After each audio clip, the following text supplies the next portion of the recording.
What's going on YouTube? This is SG1 Sports. In this video, we're going to give you the top 10 players for the Alabama Crimson Tide in 2019 here on the SEC Football Channel. We're going to do this for every single SEC team.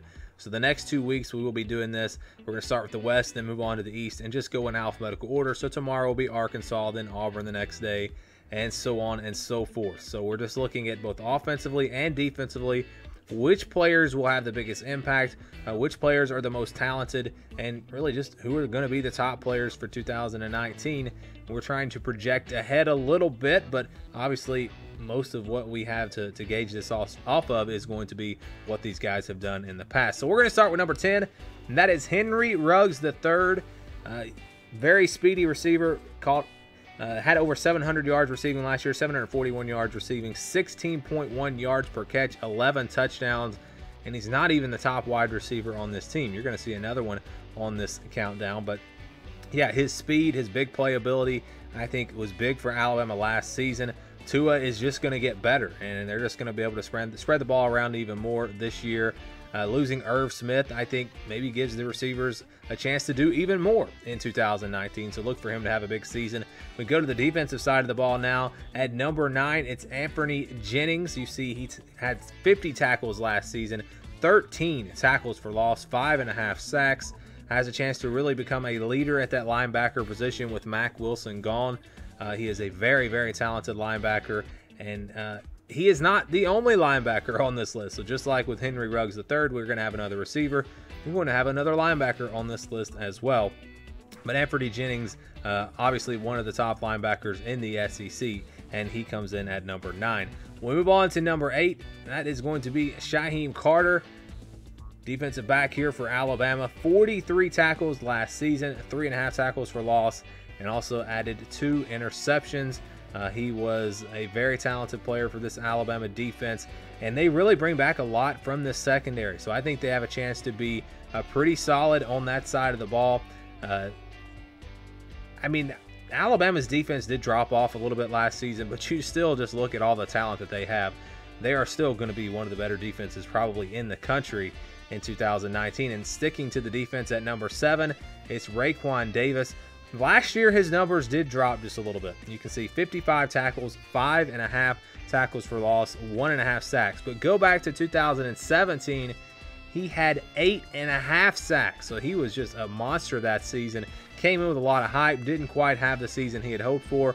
With Quinnen Williams gone, I think Raekwon Davis becomes the main guy on that defensive line, the best player on their defensive line. And I think he maybe gets back to putting up those types of numbers that he put up in 2017, and he could potentially work his way up to maybe being a first-round NFL draft pick next season. I know he could have come out, but he decided to stay. At number 6, we've got Alex Leatherwood.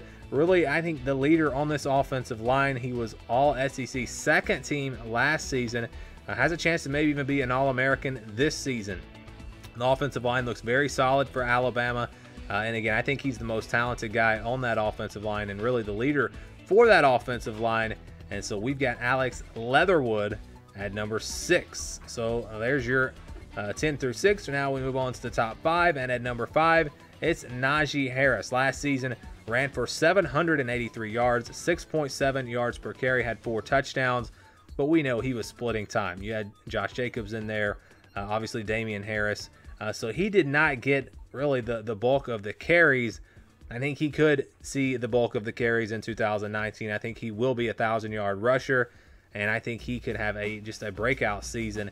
If they didn't have Tua at quarterback, I think he would be a Heisman candidate, but they're going to be throwing it a lot as well, so I don't know that I would put him in that discussion.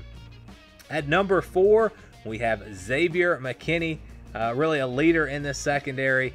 74 tackles. That is a lot of tackles for a defensive back.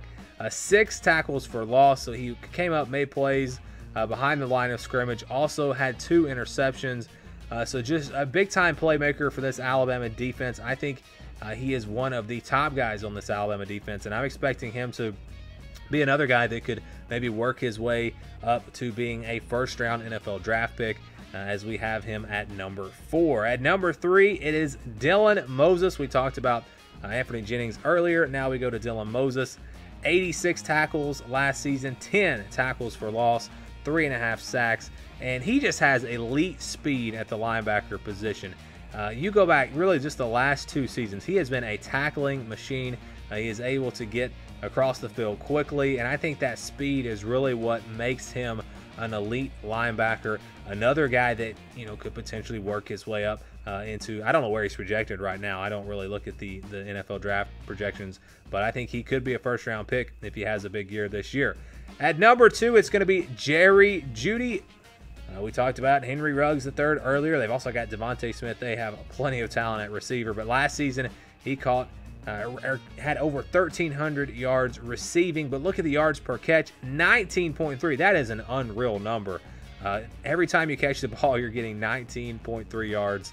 That's just incredible. 14 touchdowns. He became the go-to guy. He will be the go-to guy again this season. We talked about with Irv Smith gone, and really they didn't really add a lot at receiver in this recruiting class, so it could really be a huge workload for Jerry Jeudy. We have him at number 2, but the guy that's going to get him the ball is at number 1, and that is Tua Tagovailoa.